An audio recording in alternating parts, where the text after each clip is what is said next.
سب کا رنگ ایک ہے؟ کہا نہیں، پتوں کا اور ہے، پھل کا اور ہے، پھول کا اور ہے۔ کہا ان کی تاثیر ملتی جلتی ہے؟ کہا نہیں، تاثیر بھی مختلف ہے۔ جو پھل کی تاثیر ہے وہ پتوں کی نہیں ہے، اور جو پتوں کی تاثیر ہے وہ پھل کی نہیں۔ کہا رنگ ملتا ہے؟ رنگ بھی نہیں ملتا۔ کہا یہی مثال ہماری اور اللہ کی ہے۔ ان کو کنزن مخفین، ایک جھوٹی حدیث گھڑی گئی، من گھڑت حدیث بیان کی گئی اپنی کتابوں میں کہ اللہ یہ کہہ رہا ہے میں چھپا ہوا خزانہ تھا، میں نے اپنا آپ ظاہر ہونا چاہا، میں نے ظاہر ہونا چاہا تو میں ظاہر ہوا مخلوق کے رنگ میں۔ کہا اس کی دوسری مثال ایسے سمجھیے، پانی کو بوائل کیجئے، یہ بھاپ بن جائے گا۔ پانی کو فریز کیجئے، برف بن جائے گا۔ کہ بھاپ اور برف یہ کہاں سے نکلی؟ پانی سے۔ کیا بھاپ اور برف کی تاثیر ایک جیسی ہے؟ کہا نہیں، وہ ٹھنڈی ہے تو یہ گرم ہے۔ کہا لیکن نکلے کہاں سے؟ کہا سب کے سب نکلے ہیں پانی سے، بھاپ بھی پانی سے نکلی ہے، برف بھی۔ کہا یہی مثال اللہ اور مخلوق کی ہے، ہم اللہ میں سے نکلے۔ اسی لیے مولانا زکریا صاحب فضائل صدقات میں لکھتے ہیں، ایک خط ذکر کرتے ہیں رشید احمد گنگوہی کا، جو وہ حاجی امداد اللہ مہاجر مکی کی طرف لکھ رہے ہیں۔ اس میں یہ الفاظ قابل سماعت ہیں، کہتے ہیں بس زیادہ عرض کرنا شور چشمی ہے، یا اللہ معاف فرمانا کہ حضرت کے ارشاد سے مکتوب ہوا ہوں، میں کچھ نہیں ہوں، تیرا ہی وجود ہے، تیرا ہی ذل ہے، میں جھوٹا ہوں، میں کچھ نہیں ہوں، لیکن جو کچھ میں ہوں وہی کچھ تو ہے، میں اور تو شرک در شرک ہے، لا شریک لہ، سب کا یہی عقیدہ ہے، لا الہ الا اللہ پڑھنے والوں کا، لا شریک لہ، اللہ کا کوئی شریک نہیں۔ حاجی زکریا صاحب فرما رہے ہیں میں اور تو خود شرک در شرک، اس کا نام اہل توحید ہے۔ توحید اسی کو کہتے ہیں، یا توحید کی جڑوں کو کاٹنا۔ اور یہی نہیں کہ کوئی ایک آدمی اس کام میں ملوث ہو۔ انور شاہ کاشمیری فیض الباری میں یہ عبارت لکھ رہے ہیں کہ میں اور میرے پچھلے سارے بزرگ، سارے مشائخ اسی عقیدے کو ماننے والے تھے، مجھ میں اور ان میں فرق یہ ہے کہ وہ اس عقیدے پر پختہ تھے، متشدد تھے، میں تشدد نہیں کرتا۔ اشرف علی تھانوی نے اسی عقیدے کو پروان چڑھانے کے لیے کتاب لکھی امداد المشتاق۔ زکریا صاحب نے یہی عقیدہ محبت نامی کتاب میں بھی ذکر کیا۔ عاشق عشق اور معشوق ایک کہہ کر سرے وحدت سمجھا دیا کس نے؟ عاشق عشق اور معشوق کہتے ہیں ایک ہی چیز ہے، یہی سرے وحدت ہے جو لوگوں کو سمجھ نہیں آ رہا کہ ہم سب ایک ہیں، وحدت الوجود۔ اب بتلائیے اس عقیدے کو نہ امام ابو حنیفہ مانے، نہ چاروں اماموں میں سے کوئی امام مانے۔ اب ہمارے ہاں دو چیزیں چلتی ہیں، شریعت اور طریقت۔ ائمہ دین، محدثین، مفسرین اس لفظ سے ناواقف تھے، طریقت کے لفظ سے۔ شریعت کیا ہے؟ وہ ظاہری علم جو کتاب و سنت کے اندر موجود ہے، وہ شریعت ہے۔ طریقت کیا ہے؟ علم لدنی، یہ طریقت ہے۔ کہا طریقت کے کتنے سلسلے ہیں؟ کہا 4 سلسلے ہیں، نقشبندی، قادری، چشتی، سہروردی۔ المحمد میں لکھا ہے کہ ان 4 سلسلوں میں سے کسی نہ کسی ایک سلسلے کے ساتھ بیعت ہونا ضروری ہے، ورنہ وہ مسلمان نہیں۔ اب جو لوگ اس سے پہلے فوت ہو گئے، معین الدین چشتی سے پہلے فوت ہو گئے، وہ مسلمان تھے یا نہیں؟ وہ تو ان طریقوں سے ناواقف تھے۔ اب کون سی بات کہیں اور کیا سمجھائیں؟ یہ بات بالکل واضح ہے کہ جماعت حقہ ایک، جماعت حقہ وہی ہے جو نبی کے زمانے میں جماعت حقہ تھی، جماعت حقہ وہی ہے جو صحابہ کے زمانے میں جماعت حقہ تھی، تابعین تبع تابعین۔ اللہ کے نبی فرماتے ہیں خیر القرون قرنی ثم الذین یلونہم ثم الذین یلونہم، بہترین زمانہ میرا، پھر میرے بعد میرے صحابہ اور تابعین کا، یہ تین بہترین ادوار ہے۔ اور اس میں جماعت حقہ تھی وہ کون سی؟ وہ وہی تھے جنہوں نے ایک ہاتھ میں اللہ کا قرآن تھاما تھا، دوسرے ہاتھ میں محمد الرسول اللہ کا فرمان تھاما تھا۔ اگر کسی نے بیت اللہ کے گرد طواف کرتے ہوئے چاروں کونوں کو چھونے کی کوشش کی تو اسی جماعت کے ایک فرد نے چھونے والے کو منع کیا۔ چھونے والے نے اعتراض کیا کہ اللہ کا گھر ہے، جس پتھر کو چھوں تجھے کیا ہے؟ یہ اللہ کا گھر ہے، اللہ کے گھر کے پتھر ہیں، میں جس پتھر کو چھوؤں تجھے کیا ہے؟ کہا مجھے یہ ہے کہ اللہ کے نبی نے دو کونوں کو چھوا ہے، باقی کسی کونے کو نہیں چھوا۔ اگر تو ہر پتھر کو ہر کونے کو چھوئے گا تو اس راستے سے ہٹ جائے گا جو محمد الرسول اللہ نے کھینچا۔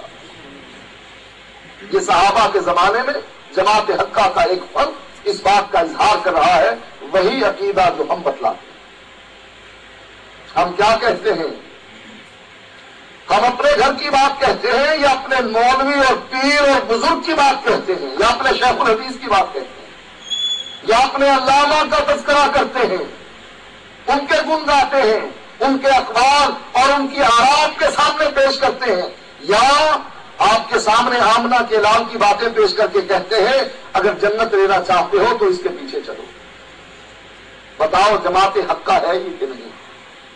جو جماعت یہ کہے کہ اللہ کا قرآن اور محمد الرسول اللہ کا فرمان اور نبی کی وہ حدیث کہ ترکت فیکم شیئین لن تضلوا ما تمسکتم بہما کتاب اللہ و سنت رسول، تم میں دو چیزیں چھوڑ کر جا رہا ہوں، تم کبھی بھی گمراہ نہیں ہو سکتے اگر تم نے ان دو چیزوں کو مضبوطی سے تھام لیا، ایک اللہ کی کتاب ہے، دوسرے اس کے نبی کی سنت۔ کوئی شک باقی رہ جاتا ہے ہماری جماعت کے ناجیہ ہونے، ہماری جماعت کے حقہ ہونے میں؟ کوئی شک باقی رہ جاتا ہے جب ہم یہ کہتے ہیں نہ امام بخاری، نہ امام مسلم، نہ امام ترمذی، نہ ابن ماجہ، نہ احمد ابن حنبل، نہ امام مالک، کوئی امام قابل اتباع قابل تقلید نہیں ہے سوائے محمد الرسول اللہ۔ کوئی شک باقی رہ جاتا ہے کہ یہ جماعت حقہ نہیں یا نازیہ جماعت نہیں ہے؟ کوئی شک باقی رہ جاتا؟ اچھا بتائیے، نازیہ جماعت کے سر میں سینگ لگے ہوتے ہیں کہ یہ نازی جماعت؟ کیا فرمایا محمد الرسول اللہ صلی اللہ علیہ وسلم نے کہ یہودی 71 فرقوں میں بٹے 70 جہنم میں گئے، عیسائی 72 فرقوں میں بٹے 71 جہنم میں گئے، میری امت 73 فرقوں میں بٹے گی 72 جہنم میں جائے۔ الا ملۃ واحدہ، ایک جماعت ہوگی جو جنت میں جائے۔ اگر حدیث یہاں تک محدود ہوتی ہر آدمی کہتا یہ جماعت میری ہے، قادیانی کہتے ہماری ہے، شیعہ کہتے ہماری ہے، سنی کہتے ہماری ہے، شافعی کہتے ہماری ہے، مالکی حنبلی کہتے ہماری ہے، قربان جائے صحابہ کے فوراً پوچھتے ہیں من ہم یا رسول اللہ؟ جو جنت میں جائیں گے وہ جماعت ہے کون سی؟ کون ہے وہ لوگ؟ آپ نے فرمایا ما انا علیہ و اصحابی، جس پر میں اور میرے صحابہ ہیں وہ جماعت جنتی ہے، جس پر میں اور میرے صحابہ ہیں وہ جماعت جنتی ہے۔ اس وقت حنفی موجود تھے یا شافعی یا مالکی یا حنبلی، وہ جماعت موجود تھی جو جنت میں جانے والی ہے، اور اس کی نشاندہی اللہ کے نبی نے کر دی۔ بعد میں 4 گروہ، بڑے گروہ پیدا ہوئے، امت کو 4 گروہوں میں تقسیم کر دیا گیا اہل حدیث کو چھوڑ کر۔ ان 4 گروہوں میں سے کہ 4 امام، 4 محق، 4 میں سے کسی نہ کسی کی تقلید کرنی چاہیے۔ ان 4 اماموں میں سے کون سا امام تھا جو اس وقت موجود تھا جب اللہ کے نبی یہ حدیث بیان کر رہے؟ اسلام تھا یا نہیں تھا؟ اگر تو کہیں کہ اسلام ہی نہیں تھا، پھر نعوذ باللہ شیعہ کی بات سچی کہ سارے صحابہ مرتد ہو گئے۔ نبی کی وفات میں، جب نبی کی وفات ہوئی تو 3 صحابی دارا اسلام میں تھے، باقی سارے صحابہ مرتد ہو گئے تھے، پھر شیعہ کی بات سچی۔ اور اگر آپ کہیں نہیں اسلام تو تھا، تو وہ مسلمان اس پر عمل کرتے تھے، فقہ حنفیہ یا فقہ شافعیہ، مالکیہ یا حنبلیہ، نقشبندیہ یا قادریہ، چشتیہ یا سہروردیہ۔ آخر شریعت اور طریقت کے جو ہم نے ڈھنگ ایجاد کیے ہیں، ہم نے جو نام تراشے ہیں، بتلائیے یہ صحابہ ان ناموں میں سے کس کے ساتھ تھے؟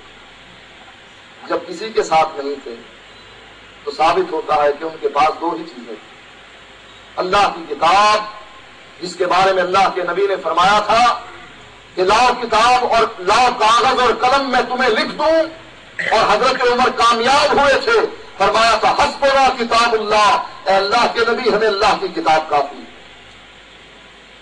صحابہ کا نبی کی موجودگی میں یہ عقیدہ تھا، حسبنا کتاب اللہ، ہمیں اللہ کی کتاب کافی ہے۔ کتاب کے الفاظ ہیں اور ان الفاظ کے معانی ہیں۔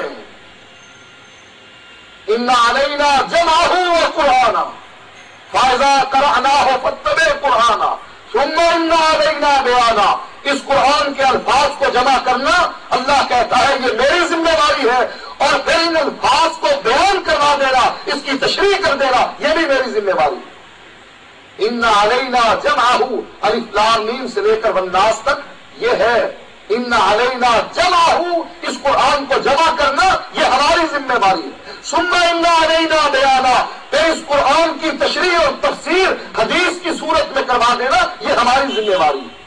حسبنا کتاب اللہ، اللہ کی کتاب اس وقت بھی صحابہ کا عقیدہ تھا ہمیں کافی ہے، ان کے الفاظ اور قرآن کے معنی یعنی حدیث ہمیں کافی ہے، ہمیں کسی اور چیز کے لکھوانے کی ضرورت نہیں۔ اسی لیے اللہ کے نبی کئی دن تک زندہ رہے اس واقعے کے بعد، جس کو شیعہ بڑے اچھالتے ہیں کہ حضرت عمر نے اللہ کے نبی کو لکھوانے سے روک دیا۔ کئی دن تک اللہ کے نبی زندہ رہے، لیکن اللہ کے نبی نے پھر لکھوایا نہیں۔ کیوں؟ یہ ایک ٹیسٹ تھا کہ میں نے اپنے صحابہ کو پڑھایا ہے، ترکت فیکم شیئین لن تضلوا ما تمسکتم بہما کتاب اللہ و سنت رسول۔ میں ٹیسٹ لے کر تو دیکھوں کیا انہیں وہ سبق میرا پڑھایا ہوا، میری 23 سالہ زندگی کی محنت یاد ہے کہ نہیں؟ فوراً حضرت عمر کہنے لگے حسبنا کتاب اللہ، اللہ کی کتاب ہمیں کافی، اور لکھنے کی کوئی ضرورت نہیں۔ ہم بھی یہی بات کہتے ہیں، اللہ کی کتاب اور اس کتاب کے معنی یعنی حدیث یہ ہمارے لیے کافی ہے۔ اگر کافی ہے تو دائیں بائیں کیوں بھٹک رہے؟ کبھی اس کے پیچھے، کبھی اس کے پیچھے، کبھی اس مسجد میں، کبھی اس مسجد میں، کبھی اس سے جا مسئلہ پوچھا، کبھی اس سے جا مسئلہ پوچھا۔ دائیں بائیں بھٹکنے کی ضرورت کیا ہے؟ جب جرنیلی سڑک موٹر وے بن گیا، اب آدمی کہے کہ میں نے موٹر وے پر سفر نہیں کرنا، میں ان پگڈنڈیوں پر جانا چاہتا ہوں جو مختلف دیہاتوں سے ہوتا ہوا پھر لاہور پہنچتا، چاہے وقت زیادہ لگے، چاہے پیٹرول زیادہ لگے، چاہے کچھ ہو جائے، اس کو کوئی بھی عقل مند نہیں مانتا۔ جب جرنیلی سڑک موجود ہے جنت کو جانے والی، تو جرنیلی سڑک کو چھوڑ کر پھر ان پگڈنڈیوں پر کہا یہ وہیں سے نکلے ہیں، یہ نالے، یہ نالیاں یہ وہیں سے نکلی ہیں، اسی دریا میں سے نکلی ہیں جو دریا کتاب و سنت کا بہ رہا۔ چلو مان لیا وہیں سے نکلی ہیں، تو پھر گٹر بھی تو وہیں سے نکلا، گٹر کا پانی بھی وہیں سے نکلا۔ جب دریا موجود ہو، سمندر موجود ہو، تو نالیوں اور نالی کے پانی کو استعمال کرنے کی ضرورت کیا ہے؟ پتہ نہیں یہ کہاں کہاں سے آیا ہوگا، کہاں کہاں سے پھرا ہوگا۔ جب ہمارے پاس کتاب و سنت موجود ہے، امام اعظم موجود ہے، امام اعظم محمد الرسول اللہ موجود ہے، اس کی تعلیمات موجود ہیں، احادیث موجود ہیں، تو ہمیں دوسرے چھوٹے چھوٹے اماموں کے پیچھے چلنے کی ضرورت کیا ہے؟ آپ کو عقل کا واسطہ دیتا ہوں، اللہ نے اس عقل کے ذریعے اللہ نے کو ممتاز کیا ورنہ جانور بھی کھانا بھی کھاتے ہیں، آرام بھی کرتے ہیں، بچے بھی جنم لیتے ہیں ان کے وطن سے۔ ہم میں اور جانوروں میں جو ہمیں چیز ممتاز کر رہی ہے وہ کیا ہے؟ یہ عقل ہے۔ اس عقل کا واسطہ دے کر کہتا ہوں، آپ مسلمان بنے کس نقطے پر اور کس بنیاد پر؟ لا الہ الا اللہ محمد الرسول اللہ، یہی کلمہ تھا یا اس کے علاوہ کوئی کلمہ پڑھا تھا؟ اس کلمے میں کن شخصیتوں کا تذکرہ آیا ہے؟ دو شخصیتوں کے علاوہ کسی تیسری شخصیت کا تذکرہ ملتا ہے؟ علی ولی اللہ وصی رسول اللہ خلیفۃہ بلا فضل، اس کلمے کو مانتے ہو یا صرف اسی کلمے پر ایمان ہے کہ لا الہ الا اللہ اشہد ان لا الہ الا اللہ واشہد ان محمد رسول اللہ؟ جب ایمان لاتے ہوئے دارا اسلام میں داخل ہوتے ہوئے دو ہی شخصیتیں تھیں تو پھر تیسری کو شامل کرنے کی ضرورت کیا پڑی؟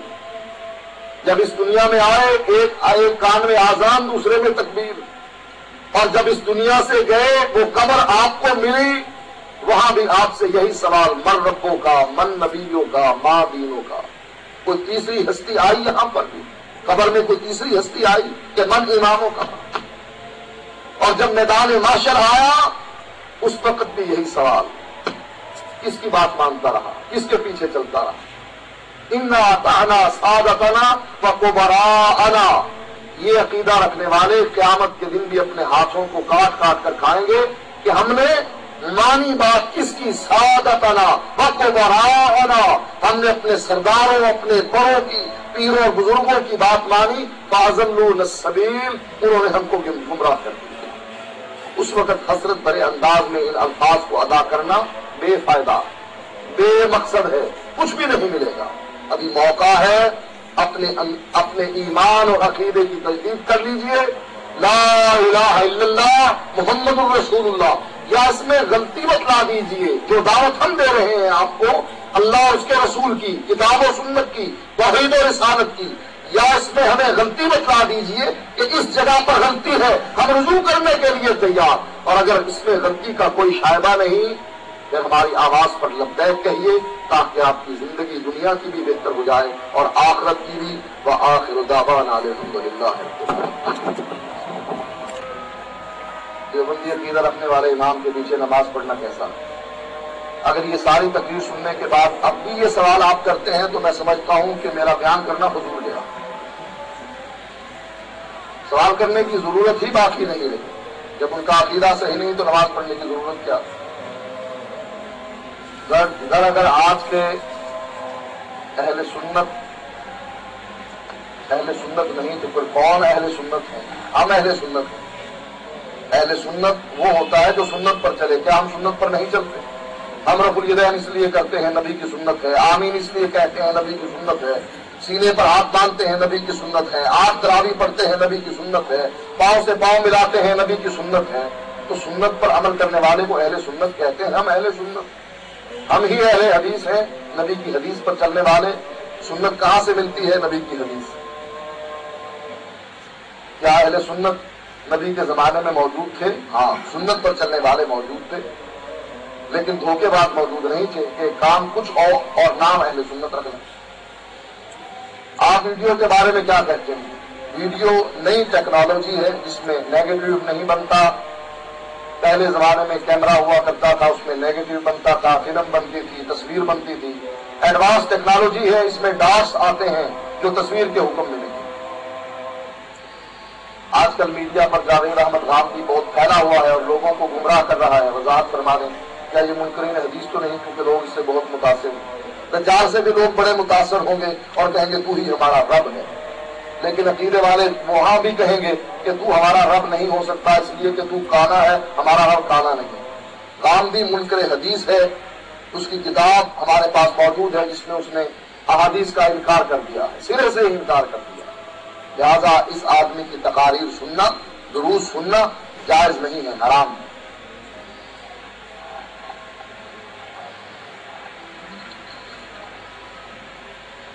کیا دو نمازوں کو اکٹھا کرنا بغیر عذر کے جائز ہے؟ اگر نہیں تو مسلم اور موطا امام مالک میں ہے کہ نبی اکرم صلی اللہ علیہ وسلم نے بغیر خوف و بارش کے 2 نمازوں کو جمع کیا.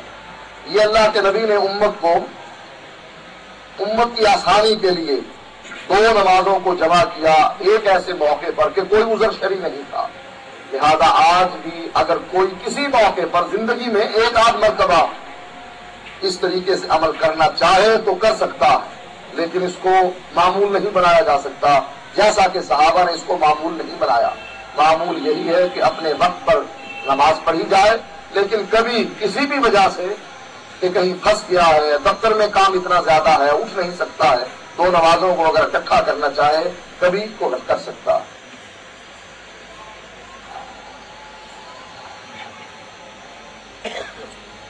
کیا اللہ کے سوا کسی اور چیز کا واسطہ دیا جا سکتا ہے؟ جیسا کہ آپ نے کہا کہ میں عقل کا واسطہ دیتا ہوں. یہ عقل کا واسطہ کہنے کا مطلب یہ نہیں کہ اس کے وسیلے سے ہم اللہ سے دعا مانگ رہے ہیں. یہ تو آپ کو سمجھانے کے لیے ہے کہ آپ کی عقل کا واسطہ میں آپ کو دیتا ہوں، سوچئے اور سمجھیے. ہاں، اپنے اعمال کا واسطہ دے کر اللہ سے چیز مانگی جا سکتی ہے.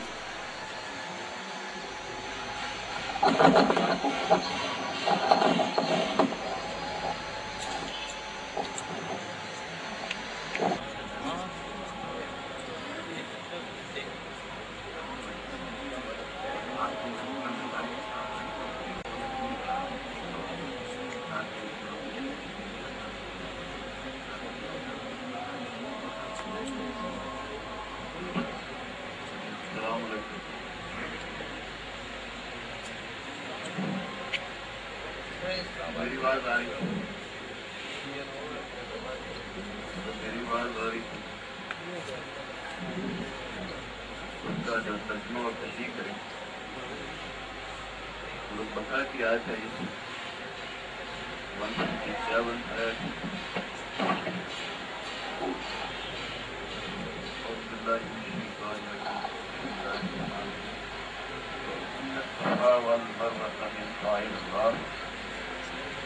اللہ تعالیٰ جو ہے صفا اور مروہ کو بھی اللہ میں شامل کر رہے ہیں. صفا اور مروہ جو ہے وہ وہاں پہ طے کی جاتی ہے اور آپ بتائیں گے وہ لوگ جو شاعر اللہ کے لیے بندے ہیں جو اس کے ساتھ تو فتوے والے ہی محبت کرتی ہیں، ہر کوئی تو ان کے ساتھ محبت نہیں کرتا. یہاں تو اللہ تعالیٰ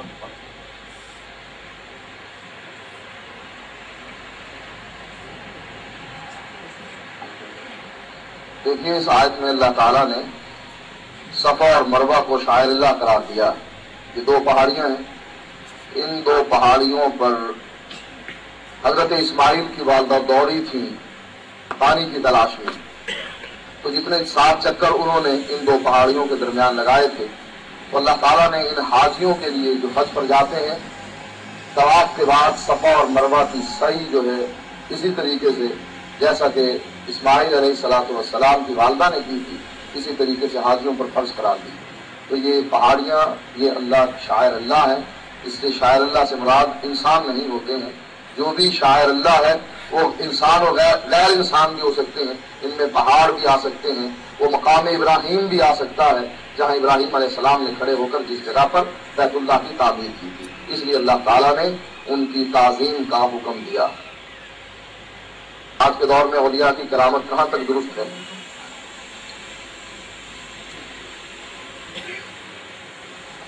آج کے دور میں اولیاء اللہ کی کرامت واقعی درست ہے. اولیاء کی کرامت اور نبی کا معجزہ یہ عقیدے کی بات ہے، ماننا چاہیے اس کو. لیکن اولیاء اللہ ہو صحیح،